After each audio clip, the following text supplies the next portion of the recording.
Chapter 3. Where is Mrs. Hirsch? The days of September passed, one after the other, much the same. Anne-Marie and Ellen walked to school together and home again, always now taking the longer way, avoiding the tall soldier and his partner. Kirsty dawdled just behind them or scampered ahead, never out of their sight. Their mothers still had their coffee together in the afternoons. They began to knit mittens as the days grew slightly shorter and the first leaves began to fall from the trees. Because another winter was coming, everyone remembered the last one. There was no fuel now for the homes and apartments in Copenhagen, and the winter nights were terribly cold. Like the other families in their building, the Johansons had opened the old chimney and installed a little stove to use for heat when they could find coal to burn. Mama used it too, sometimes for cooking, but because electricity was rationed now, at night they used candles for light. Sometimes Ellen's father, a teacher, complained in frustration because he couldn't see in the dim light to correct his students' papers. "Soon we will have to add another blanket to your bed," Mama said one morning as she and Anne-Marie tidied the bedroom. "Kirsty and I are lucky to have each other for warmth in the winter," Anne-Marie said. "Poor Ellen, to have no sisters." "She will have to snuggle in with her Mama and Papa when it gets cold," Mama said, smiling. "I remember when Kirsty slept between you and Papa. She was supposed to stay in her crib, but in the middle of the night she would climb out and get into bed with you," Anne-Marie said, smoothing the pillows on the bed. Then she hesitated and glanced at her mother, fearful that she had said something wrong. The thing that would bring the pained look to her mother's face. The days when little Kirsty slept in Mama and Papa's room were the days when Lise and Anne-Marie shared this bed. But Mama was laughing quietly. "I remember too," she said. "Sometimes she wet the bed in the middle of the night." "I did not," Kirsty said haughtily from the bedroom door. "I never ever did that." Mama, still laughing, knelt and kissed Kirsty on the cheek. "Time to leave for school, girls," she said. She began to button Kirsty's jacket. "Oh dear," she said suddenly. "Look, this button has broken right in half. Anne-Marie, take Kirsty with you after school to the little shop where Mrs. Hirsch sells thread and buttons. See if you can buy just one to match the others on her jacket. I'll give you some kroner. It shouldn't cost very much." But after school, the girls stopped at the shop, which had been there as long as Anne-Marie could remember. They found it closed. There was a new padlock on the door and a sign. But the sign was in German. They couldn't read the words. "I wonder if Mrs. Hirsch is sick," Anne-Marie said as they walked away. "I saw her Saturday," Ellen said. "She was with her husband and their son. They all looked just fine. Or at least the parents looked just fine. And the son always looks like a horror," she giggled. Anne-Marie made a face. The Hirsch family lived in the neighborhood, so they had seen the boy, Samuel, often. He was a tall teenager with thick glasses, stooped shoulders, and unruly hair. He rode a bicycle to school, leaning forward and squinting, wrinkling his nose to nudge his glasses into place. His bicycle had wooden wheels, now that rubber tires weren't available, and it creaked and clattered on the street. "I think the Hirsches all went on a vacation to the seashore," Kirsty announced. "And I suppose they took a big picnic let me try that again. And I suppose they took a big basket of pink frosted cupcakes with them," Anne-Marie said sarcastically to her sister. "Yes, I suppose they did," Kirsty replied. Anne-Marie and Ellen exchanged looks that meant Kirsty is so dumb. No one in Copenhagen had taken a vacation at the seashore since the war began. There were no pink frosted cupcakes. There hadn't been for months. Still, Anne-Marie thought, looking back at the shop before they turned the corner, where was Mrs. Hirsch? The Hirsch family had gone somewhere. Why else would they close the shop? Mama was troubled when she heard the news. Are you sure? She asked several times. We can find another button someplace, Anne-Marie reassured her. Or we can take one from the bottom of the jacket and move it up. It won't show very much. But it didn't seem to be the jacket that worried Mama. Are you sure the sign was in German? She asked. Maybe you didn't look carefully. Mama, it had a swastika on it. Her mother turned away with a distracted look. Anne-Marie, watch your sister for a few moments and begin to peel the potatoes for dinner. I'll be right back. Where are you going? Anne-Marie asked her mother as her mother started for the door.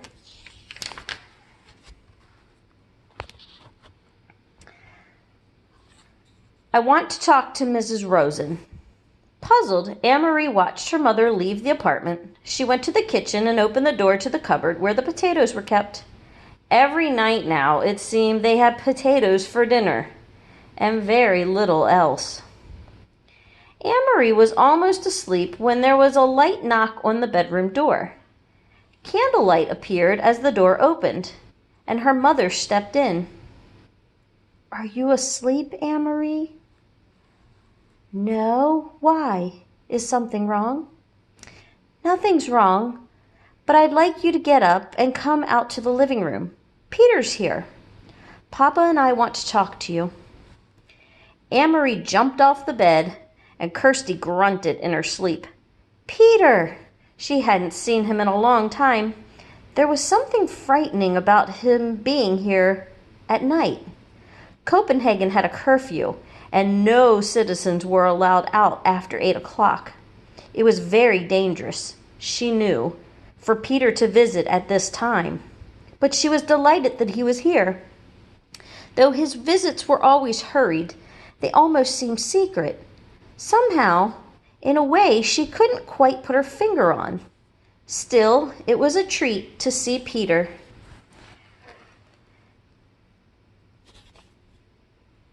It brought back memories of happier times, and her parents loved Peter too.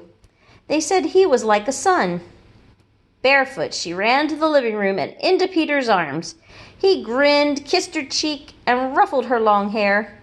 You've grown taller since I last saw you, he told her. You're all legs. Anne-Marie laughed. I won the girls' foot race last Friday at school, she told him proudly. Where have you been? We've missed you. My work takes me all over, Peter explained.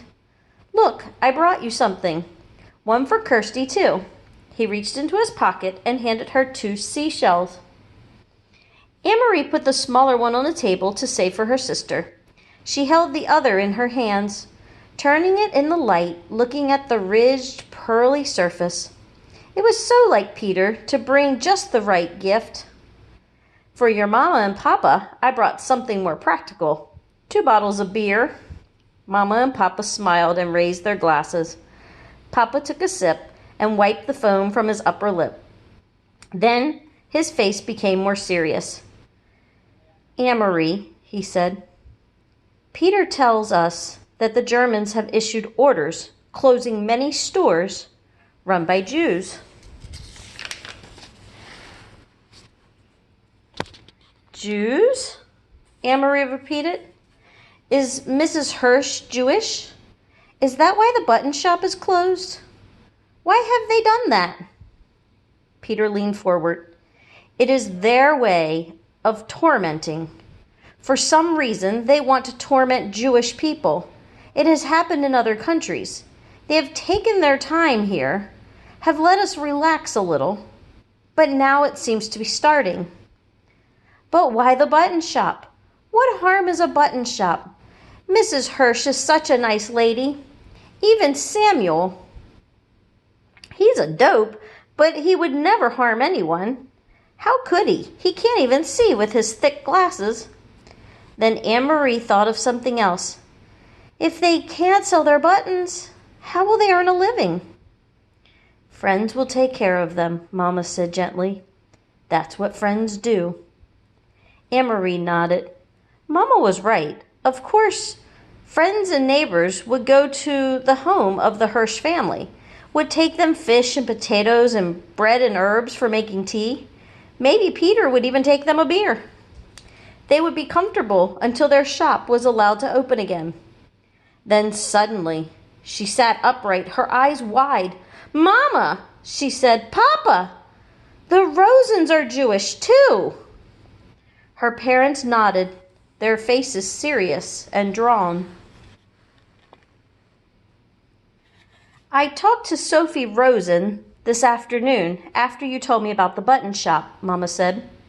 "She knows what is happening, but she doesn't think that it will affect them." Anne-Marie thought and understood. She relaxed.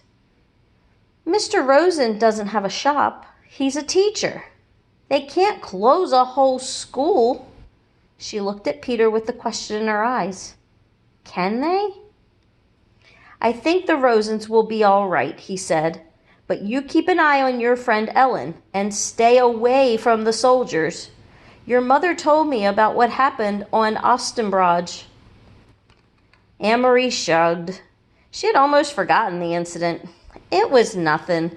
They were only bored and looking for someone to talk to, I think. She turned to her father. "Papa, do you remember when you heard the boy say to the soldier that all of Denmark would be the king's bodyguard?" Her father smiled. "I have never forgotten it," he said. "Well," Anne-Marie said slowly, "now I think that all of Denmark must be bodyguard for the Jews as well." "So we shall be," Papa replied. Peter stood. "I must go," he said. "And you, Longlegs, it is way past your bedtime now." He hugged Anne-Marie again. Later, once more in her bed, beside the warm cocoon of her sister, Anne-Marie remembered how her father had said 3 years before that he would die to protect the king, that her mother would die too. And Anne-Marie, 7 years old, had announced proudly that she also would. Now she was 10, with long legs and no more silly dreams of pink frosted cupcakes. And now she and all the Danes were to be bodyguard for Ellen and Ellen's parents and all of Denmark's Jews. Would she die to protect them? Truly? Anne-Marie was honest enough to admit, there in the darkness to herself, that she wasn't sure. For a moment she felt frightened, but she pulled the blanket up higher around her neck and relaxed. It was all imaginary, anyway, not real.